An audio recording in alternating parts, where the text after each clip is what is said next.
What's up guys, this is Elon here, and this is another video of industry news. So without further ado, let's begin. Guild Garage Door Group acquiring their 20th company, a company from Oklahoma called Jolly Goat Garage Doors, making it their 20th acquisition, so they're moving pretty quick. It's very interesting to see their extreme growth in such a short period of time. I guess what they're offering is pretty amazing. And on the flip side of things, or the other side of the industry, on the commercial side, DoorServe acquired actually a local company to my market, overhead door company down in Montgomery. That makes it their 40th something company. So DoorServe is much ahead of the game. They're mostly commercial. Most of their company, I would say they're 90-95% commercial. They do tap into some residential. For example, the company in my market is mostly a commercial company. And so again, that makes the 40-something acquisition. So very interesting. Things are happening in our industry. I mean, private equity is just consuming everything and everyone. And it's something to keep in mind as a business owner. If you have a good operation, there might be something that's interesting, worth looking into. So, if you're in the residential side of things, I think Guild Garage Door Group is the main player. And if you're on the commercial side of things, it will be, I believe, DoorServe, and there's some other ones. I'm not very versed with that, but definitely keep an eye out for them. Next is Reno Quick Door making a comeback. So for the ones that you don't know, Reno Quick Door is a commercial door by Reno that is supposed to be much quicker installation. They advertise 30 minutes versus an hour, so about 50% cut on time.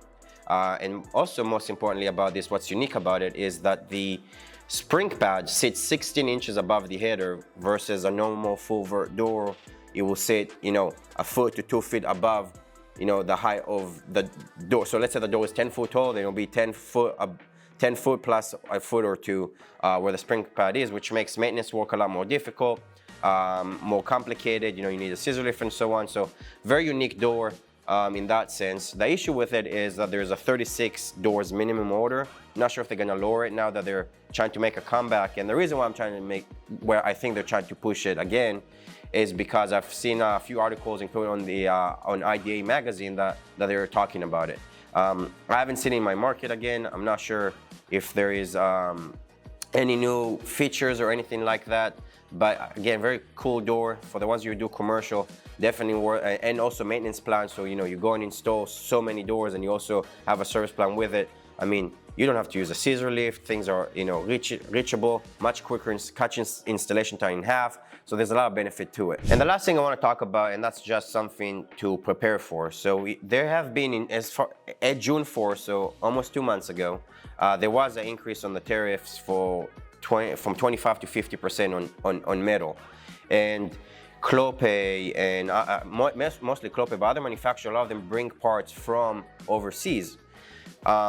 We haven't seen a price increase due to that because they might have still have inventory sitting down, and just it takes time. But we get closer to Q3 and in October, and I would expect, people should expect an increase in pricing, because you cannot ignore the fact that now your suppliers are paying more money. They might suck it and not increase their prices. Very unlikely. They're probably all talking together, figuring out how much they should increase the prices on us. But again, that's something to keep in mind. You can't ignore it. There should be an increase. Their costs went up. They're probably gonna pass it to us at some point. They're just taking it easy because there was a 6% increase not too long ago. So they're probably gonna wait a little bit before they hit us with it. So this is it for this video, guys. If you enjoyed it, please hit the like button. I'll see you in the next video.